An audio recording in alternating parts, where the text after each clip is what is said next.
안녕하세요. 보람찬 절세 생활을 꿈꾸는 김보람 세무사입니다. 오늘은 부모와 자녀 간의 금전거래에 대한 얘기를 해볼 건데요. 오늘의 주제를 제가 한번 간단하게 표현해봤거든요. 증여인 듯, 증여 아닌, 증여 같은 너. 실제 사례를 보면요. 분명히 부모님한테 증여받은 게 아니라 돈을 빌렸는데 해당 거래를 금전거래로 보고 증여세를 과세한 사례들이 왕왕 있었습니다. 왜 이런 일들이 발생하는 걸까요? 과세당국은 일단 부모와 자녀 간의 금전거래는 원칙적으로 증여로 추정합니다. 차입거래로 보지 않는 거죠. 그래서 만약에 부모와의 금전거래가 증여가 아니라 진짜 돈을 빌린 게 맞다면 우리는 이걸 주장하기 위해서 객관적인 증거를 준비해 놔야 됩니다. 이때 쓰는 방법이 바로 맞아요. 차입계약서, 즉 차용증을 작성하는 건데요. 물론 이 차용증만 작성한다고 증여가 아니라 빌린 거예요 라고 인정되는 건 아니에요. 즉, 이 차용증 자체가 얼마나 구체적으로 적혀 있는지에 따라서 객관적인 증거로 인정을 받는지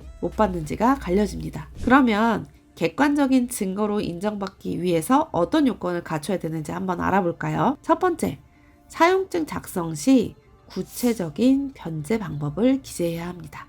즉, 이자를 지급할 때 나는 몇 %로 지급할 것이며 언제 지급할 것이다 라는 것을 기재해야 되고요. 그리고 원금은 몇 년간 언제 갚을 것인지를 구체적으로 기재해야 됩니다. 두 번째 요건은 차용한 사람, 즉 자녀가 부채를 상환할 능력이 충분해야지 인정을 해줍니다. 만약에 자녀가 상환할 능력이 없음에도 불구하고 차용증을 작성하였거나 그 상환 기간이 너무 긴 거예요. 이렇게 길다면 그 계약은 증여로 과세될 수 있습니다. 하지만 자녀가 매년 발생하는 소득이 일정하고 안정적인 직장을 다녀서 부채를 상환할 능력이 충분하다고 판단이 된다면 부모와 자녀 간의 금전거래는 차입으로 인정해줍니다. 세법에서는 이렇게 부모와 자녀 간의 금전거래에서의 그 이자율을 규정하고 있는데요. 이걸 적정이자율이라고 하거든요. 이 이자율은 4.6%예요. 그래서 부모가 만약에 자녀에게 무이자로 돈을 빌렸거나 만약에 4.6%보다 더 저리로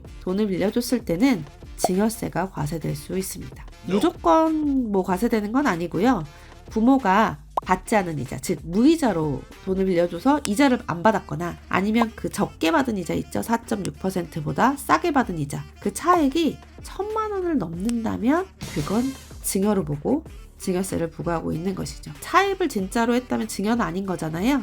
그래서 진짜로 차입을 했더라도 이자를 적게 낸다면 이자만큼은 증여세를 내라는 거죠. 그래서 실제로 차입금을 상환할 능력이 충분한 자녀라 그 계약 자체가 차입으로 인정이 되는 자녀라면 그 이자 금액이 1,000만 원을 넘지 않게 세팅을 하면 이자를 주지 않아도 된다는 거죠. 그 금액이 얼마냐면요. 2억 1,000만 원 정도까지는 이자 없이 돈을 빌려줘도 원칙적으로는 증여세가 과세되지 않는다는 얘기입니다. 그렇지만 그 차입금을 결국에는 갚아야 된다 하는 전제 조건이 필요하겠죠. 정리해보자면 부모와 자녀와의 금전거래 시에는 첫 번째, 꼭 차용증을 작성해야 합니다. 그리고 둘째는 적정이자를 지급하는 것이 원칙이지만 만약에 내가 무이자나 아니면 저리로 빌려주고 싶다 라고 한다면 그 금액이 1,000만 원을 넘지 않게 하자입니다. 감사합니다.